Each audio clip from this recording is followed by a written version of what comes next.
Everyone, and welcome back to another video. Today we're reviewing Mistral AI.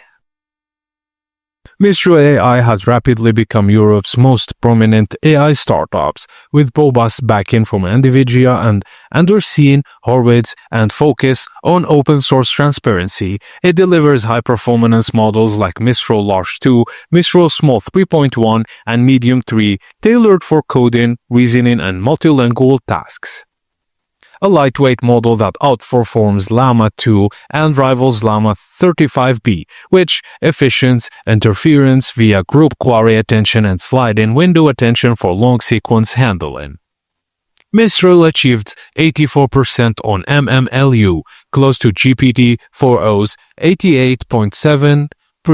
With excellent coding capabilities, supports 128,000 token context windows, strong multilingual support, and cost-efficient single-node serving. It delivers 90% of Claude Sonnet 3.7 benchmark performance at lower cost, excels in code and STEM reasoning. Small 3.1 is optimized for accessible local deployment, blazing fast and long context AI. Devstral and Mixtral specialize in code and math reasoning, so you get open source and customizable platform, high benchmarks per resource, strong multilingual encoding capabilities, cost-effective API pricing, and high context window support up to 128k tokens.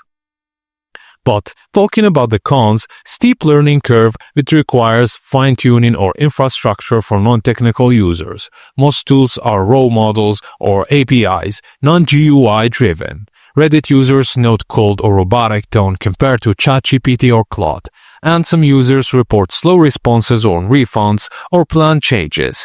DeepSeek and others have challenged Mistral's efficiency and model size advantage in parts of 2025, so Mistral AI stands out in 2025 as a critical open-source alternative for proprietary models like GPT-4 and Claude. Its models, especially Large 2 and Medium 3, deliver enterprise-grade performance while enabling local deployment, fine-tuning, and multilingual logic, all at a fraction of cost. And that's it, guys. Thank you for watching, and please don't forget to like and subscribe for more.